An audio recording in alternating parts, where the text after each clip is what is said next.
Tea break. That's what Lewis Hamilton threw on the radio in Miami. But don't be fooled. This wasn't just mid-race frustration. It was a coded message, laced with sarcasm, detonated against a system he's already starting to mistrust.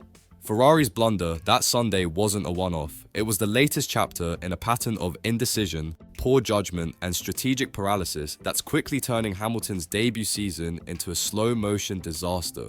While Charles Leclerc stayed out on hard tyres, Hamilton was pitted for mediums, a move that forced him into an aggressive stint on a compound known to degrade rapidly in Miami's heat. Predictably, the tyres gave way, and Hamilton found himself stuck behind his teammate, unable to unleash his pace. His radio message wasn't rage, it was a cry for logic in a team that had just sabotaged itself. When Ferrari finally let him pass, the damage had been done. The performance window was gone. The real insult? They later asked him to return the position. That's when Hamilton snapped, not with anger, with precision.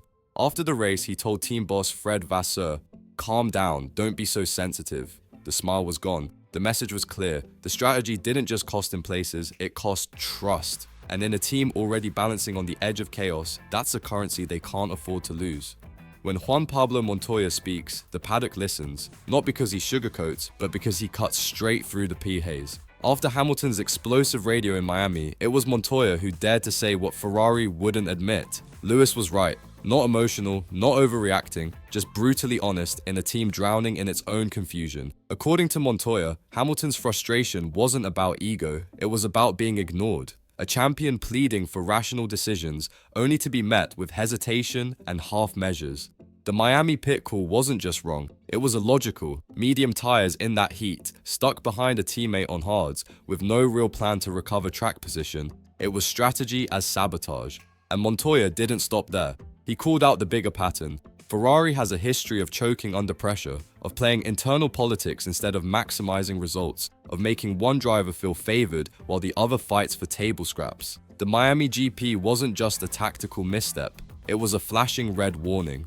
For Hamilton, who came to Maranello seeking redemption and legacy, moments like these are more than just frustrating, they're defining. If Ferrari won't listen to a 7-time world champion, Montoya asked the question many are too afraid to say aloud. Who exactly are they listening to? Fred Vasseur wants you to believe there's nothing to see here, that what's said on the radio, Hamilton's sarcasm, the visible tension, the clipped instructions, is all just noise.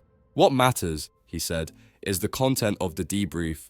But those words hide more than they reveal, because behind closed doors, the damage had already been done. Hamilton didn't just question the team's strategy in Miami, he questioned its structure. The pit wall hesitated, the team order was delayed, and when the green light finally came, it was already too late. Then came the absurdity. After passing Leclerc, Hamilton was told to give the place back.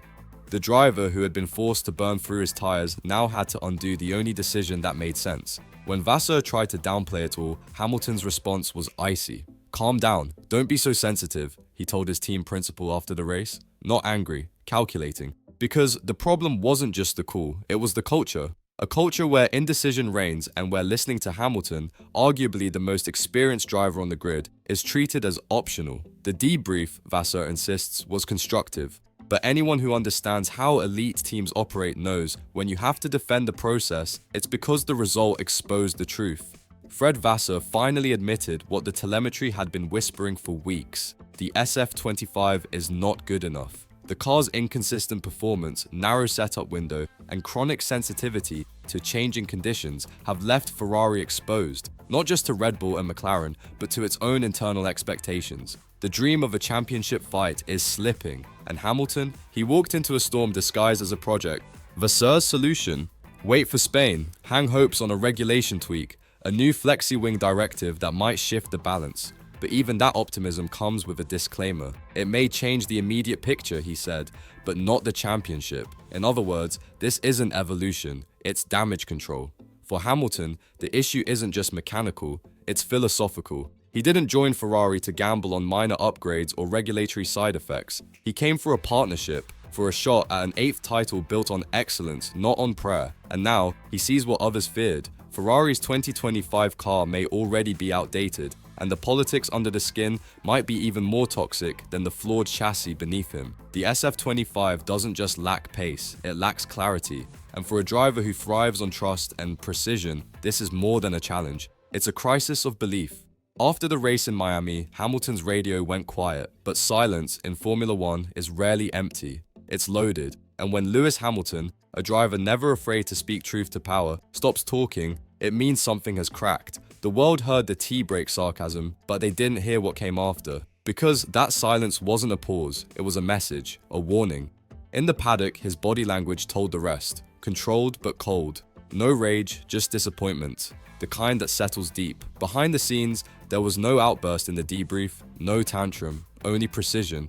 Questions with no easy answers. Why the call? Why the delay? Why the indecision again? Ferrari wants this moment to pass, to reframe it as heat of the moment emotion. But what Hamilton revealed, without saying a word, is that he no longer fully trusts the system. Not the car, not the calls, not the structure. And when a 7-time world champion starts to disconnect emotionally, it's not long before he starts making different kinds of decisions. That silence after Miami, it wasn't retreat, it was escalation. Because when Hamilton feels unheard, he doesn't get louder, he gets sharper. And the next time he speaks, publicly, strategically, it might not be a radio message, it might be a reckoning. The moment Hamilton caught up to Charles Leclerc in Miami, the entire Ferrari pit wall froze. Not because they didn't see it coming, but because they didn't want to make the call. What should have been a routine switch between drivers on different tyre strategies became a political landmine. Ferrari hesitated. The tea break comment wasn't just about indecision, it was about what that hesitation exposed. Leclerc isn't just another driver at Ferrari, he's the face, the native speaker, the golden child of Maranello. And that status, unofficial yet ever-present, changes everything. Inside the garage, it's not just about lap times, it's about narrative, optics, loyalty.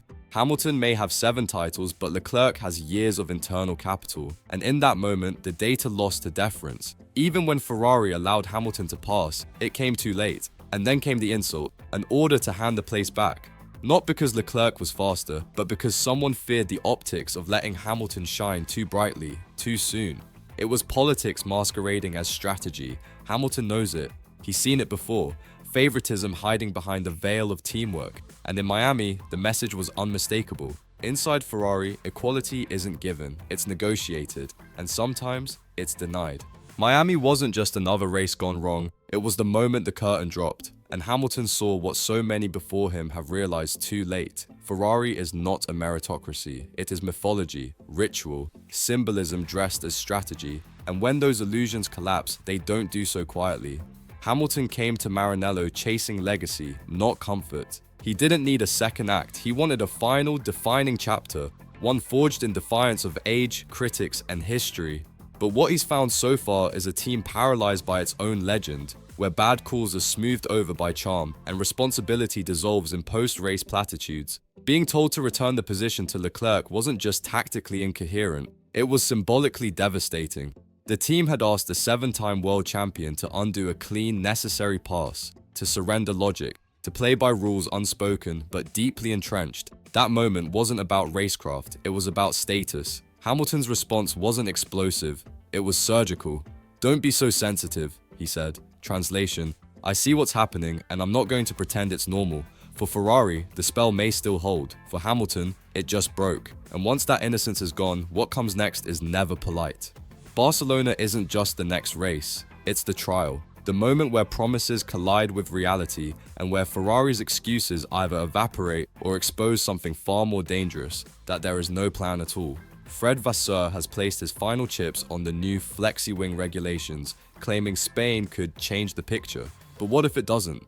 The SF25, despite all the rhetoric, has fundamental flaws. The narrow operating window, the unpredictable tyre behavior, the balance shift under pressure, all signs of a concept near its limit. And now, with the 2026 regulation overhaul approaching, real upgrades are drying up. Spain is no reset, it's a verdict. Hamilton knows this. He's lived through dynasties and disasters, he understands the game, and as he scans the garage in Maranello, he sees a team still more reactive than revolutionary. He's been patient, calculated, but every move from now on, every radio call, every overtake, every debrief will be judged not just as racing decisions, but as political ones. If Ferrari fails him in Barcelona, the story changes.